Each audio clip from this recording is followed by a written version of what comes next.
자, 그러다가 모세가 결국에 알겠습니다 하고 이제 돌아가기로 해요. 근데 자, 4장에서 조금 이상한 장면이 나옵니다. 모세가 길을 가다가 이제 그 이집트 애굽으로 돌아가고 있는 거예요. 숙소에 있을 때 여호와께서 그를 만나서 그를 죽이려 하신지라.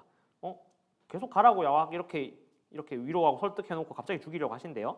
자, 어쨌든 그러고 나서 십보라 모세 아내죠. 돌칼을 가져다가 그의 아들의 포피를 베어 그의 발에 갖다 대며 이르되 당신은 참으로 내게 피난편이로다. 그 아들이라고 하면 아마 게르솜인 것 같아요. 그리고 여호와께서 그를 놓아주시니라. 그때 십보라가 피난편이라 하면 할례 때문이었더라 라고 나오는데요. 자, 여기서 조금 의문이 가는 장면이 많이 있습니다. 하나님 도대체 왜 죽이려고 했을까? 그것도 의문이고요. 히브리어 본문에 그리고 주어가 모세라고 안 나와요. 그냥 그라고 하는데 그게 여기 지금 그 남자가 2명 나왔잖아요. 모세인지 그 아들 게르솜인지 잘 모르겠어요. 그리고 25절, 26절도 피난편으로 번역은 했는데 이게 정확한 어떤 의미를 가진다든지 성경의 다른 부분에 잘 안 나와요. 그래서 이 상황 자체가 굉장히 미스터리인 거죠. 근데 우리가 그냥 주어진 이 단어들하고 상황을 놓고 봤을 때 어떤 상황일까 보통 추정을 제일 많이 하냐면은 십보라가 그 아들의 포피, 이제 남자들 이제 포경 수술한다고 하죠. 그 성기의 끝 부분입니다. 그거를 이제 할례 증표로 이제 보통 하는데 이때 당시에 원래 아브라함의 후손들은 다 할례를 했어야 됐어요. 근데 아들의 포피를 이제 뱉다는 것은 게르솜은 할례를 안 받았다는 거죠. 그러면은 모세가 혹은 게르솜 본인일 수도 있어요.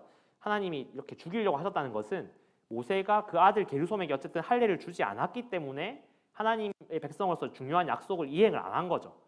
그러면은 좀 이렇게 생각해 볼 수 있겠죠. 모세에게 이런 명령을 주셨을 때 사실은 그 아들이라든지 그 가족에게 할례도 행하고 하나님의 선택받은 자로서의 책임을 좀 했어야 되는데 그런 것들을 하지 않았기 때문에 모세 혹은 그 아들에게 죄를 물은 것으로 보이는 거예요. 그래서 어쨌든 할례를 했더니 하나님께서 놓아주셨다.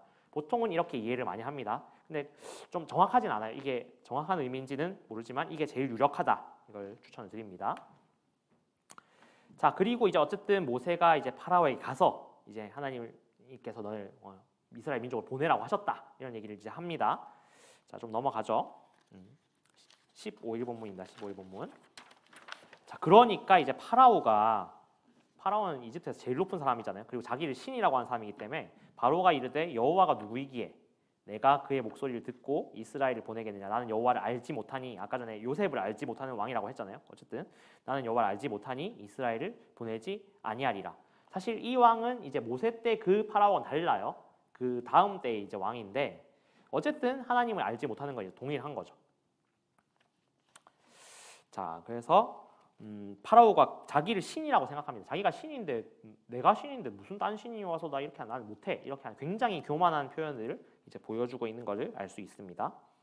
자, 그리고 16일 본문으로 넘어가 보면은 그렇게 해서 하나님이 보내려는데 안 들었고 파라오가 너네 이제 한가하니까 그런 소리 하네. 이스라엘 민족 더 힘들게 해주겠어라고 하면서 이제 벽돌을 만들 때 짚을 줬어야 되는데 그것도 안 주면서 니네 알아서 만들어. 하지만 할당량은 똑같이 채워야 돼라고 하니까 처음에는 그 이스라엘 민족들이 모세와 아론을 굉장히 반겨줬어요. 근데 뭔가 갑자기 자기가 힘들어지니까 길에 서 있는 것을 보고 비난을 하는 거죠. 너희가 우리를 바로의 눈과 그의 신하의 눈에 미운 것이 되게 하고 그들의 손에 칼을 주어 우리를 죽이게 하는도다. 여호와는 너희를 살피시고 판단하기 원하는 원망하는 거죠.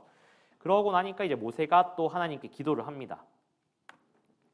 자, 그러면서 이제 하나님이 다시 응답을 해주시는 게 내가 아브라함과 이삭과 야곱에게 전능의 하나님 이제 엘샤다이로 나타났으나 나의 이름을 여호와로는 그들에게 알리지 아니하였고라고 하는데 여기서 이제 엘샤다이란 말은 족장시대 아브라함과 야곱에 나타나셨던 이름으로서 전능의 하나님 이런 뜻이 있어요. 엘은 하나님이고 샤다이 뭔가 전능하고 전지하고 이런 걸 나타냅니다.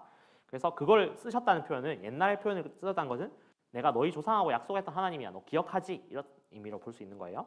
자, 그러고 나서 이제 하나님이 또 약속을 주십니다. 너희를 내 백성으로 삼고 나는 너희의 하나님이 되리니 나는 애굽 사람의 무거운 짐 밑에서 너희를 빼낸 너희의 하나님 여호와인 줄을 너희가 알지라. 이미 일어난 사건으로 하나님이 이제 선포를 하시는 거죠. 계속 약속을 주시는 거예요. 네, 근데 아직 이루어지지 않았어요. 이 인간적인 상황에서는. 자, 그리고 18일 본문을 보면은 다시 레위 지파, 그 모세와 아론이 속해 있는 그 레위 지파의 가계도가 잠깐 언급이 되고 28일 30절을 보면은 있었던 사건 다시 한번 또 똑같은 사건인 것 같은데 이러는데 똑같은 사건 맞아요. 그 앞에 나왔던 이야기를 다시 한번 조명하고 이야기를 잠깐 쉬어가는 타이밍이에요. 잠깐 쉬어갔다가 다시 이제 계속 이야기를 진행을 합니다. 자, 그러면서 이제 파라오 앞에서 아론의 지팡이가 이제 뱀이 되고 마술사들의 지팡이 또 뱀이 되게 막 어쨌든 마술을 부린 것 같아요. 그 뱀이 됐는데 그 마술사들의 지팡이를 아론의 지팡이가 삼킵니다. 그래서 아론과 모세에 대해서 하나님이 모세에게 내가 너를 바로에게 신같이 되게 하였은즉, 파라오는 자기가 신인 줄 알았는데 원래 하나님 신이신데 모세만 봐도 막 신인 것 같은 것처럼 이렇게 볼 수 있도록 하나님께서 모세에게 능력을 주셨다는 거예요. 그리고 모세의 나이 80세 이제 나오죠. 아론 나이 83세. 사실 이게 무슨 의미냐면 이때도 사실 80세가 굉장히 늙은 나이 맞습니다. 이제 죽음을 앞둔 나이인데 인간적인 관점에서 봐서 저희 노인네가 뭐하냐 이렇게 하는데 하나님은 이 노인들도 쓰신다는 거죠. 그리고 심지어 모세를 40년 더 쓰십니다. 120세까지. 근데 그 죽을 때까지 기력이 쇠하지 않았더라. 나중에 이제 나오죠. 하나님께서 이 노인인데도 불구하고 하나님이 사용하신다는 거예요. 자, 파라오의 마술사들이 나중에 이제 디모데후서의 이 사람들 이름이 이제 얀네와 얀브레라고 하는데 이게 뭐 진짜 이름인지 모르겠어요. 약간 속이는 자 이런 뜻이 있거든요. 마술을 행하는 자 이런 뜻이 있는데 사기꾼 이런 의미가 있는 단어입니다. 어쨌든 뭐 이름이라고 합니다. 그래서 얀네와 얀브레 여기서는 안 나오고 나중에 나오는 단어인데 이런 기적을 보이지만 하나님이 그 아론에게 주신 그 지팡이로 만든 뱀이 삼켜버림으로써 하나님의 권능이 좀 더 우위에 있다는 것을 여기서 보여주고 있어요. 자, 이건 약간 전초전 같은 거고 이제부터 나오는 게 이제 10가지 재앙이에요. 자, 10가지 재앙은 깊게 다루지 않을게요. 자, 10가지 재앙을 그냥 외웁시다. 네, 그냥 외우면 됩니다. 자, 10가지 재앙 앞 글자를 따서 자, 이렇게 딱 해놨어요. 앞 글자만 따면 피게 이파가 아구메 흑장. 자, 여기 계신 분들 한번 따라해 볼까요? 자, 방송 보고 계신 분들 따라해 보세요. 자, 시작. 피게 이파가 아구메 흑장. 이렇게 약간 템포를 해서 해야지 외우기 쉽습니다. 다시 한 번만 더. 시작. 피게 이파가 아구메 흑장. 딱 이렇게 5단어씩 끊어서 외워주시면 됩니다. 자, 첫 번째 재앙 이제 피인데요. 제가 사실 교재에 그냥 자세하게 다 설명을 해놨어요. 그래서 긴 설명 사실 필요 없을 것 같고, 그런데 좀 이 재앙에서 조금 우리가 눈여겨볼 만한 부분이 그 피게 이파가 아구메 흑장이라고 하는데 이런 것들이 다 이집트의 나름의 막 신들이 있어요. 이집트는 굉장히 신이 많은 나라였거든요. 그렇기 때문에 피라고 하는데 이 피가 이제 강물이 변해서 피가 됐다고 하잖아요.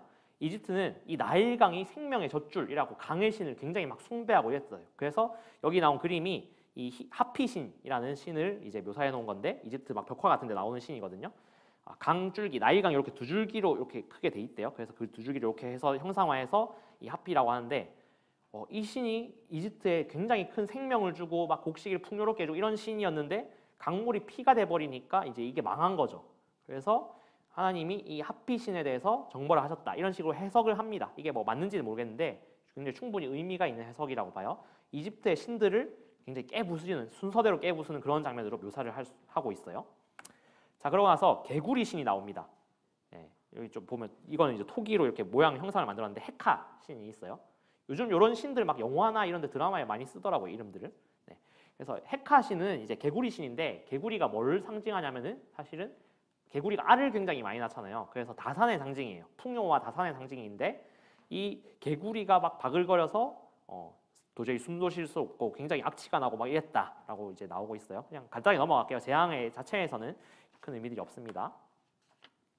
자, 그리고 세 번째 재앙 이제 이의 신이 나오고 이 재앙이 나오고 네 번째 재앙 이제 파리 재앙이 나오는데요.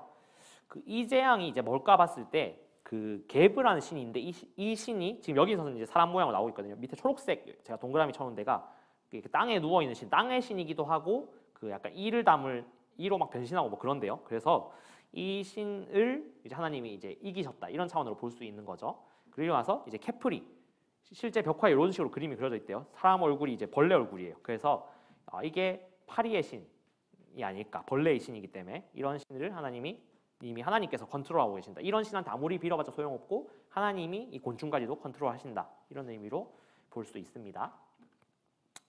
자, 그 다음에 가축 돌림병이 일어나요. 피게 이파가 가축 돌림병. 옛날에는 뭘로 나왔었죠?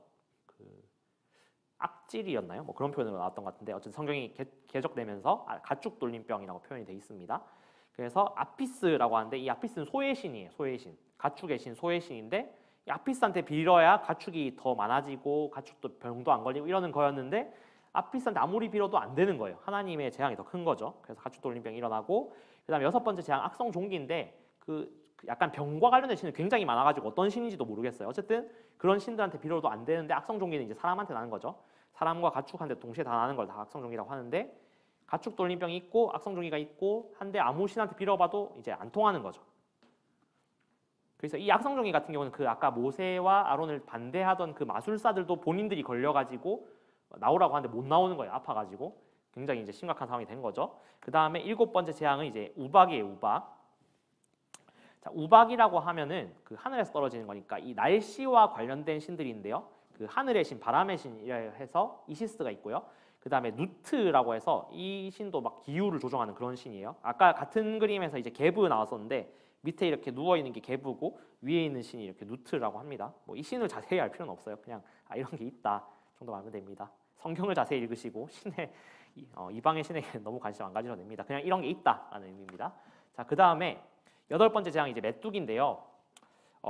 메뚜기가 제일 피해를 많이 끼치는 게 이제 곡물을 다 갉아먹어서 그렇잖아요. 그 곡물의 신이 이제 세트입니다. 세트.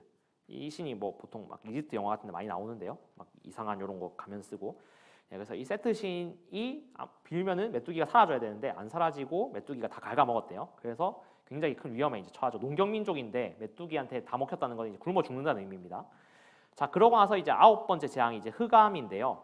원래 이집트에서 가장 추앙받는 신 중에 하나가 이제 라신, 뭔가 들어봤죠? 태양신이에요. 태양신. 태양의 신 라인데 이 라한테 빌면은 막 어둠이 있어도 막 태양이 비치고 이래야 되는데 오히려 이제 흑암에 갇혀서 아무것도 안 보였다라고 합니다. 그래서 이 흑암이 뭐냐라고 좀 뭐 월식이다, 일식이다 뭐 이런 식으로 얘기하시는 분도 있는데 그것도 있고 좀 새로운 의견 중에 하나는 그 모래폭풍이라고 하는데 얼마 전에 그 몽고에서 모래폭풍이 일어나가지고 사람들 막 갇혀 죽고 하잖아요.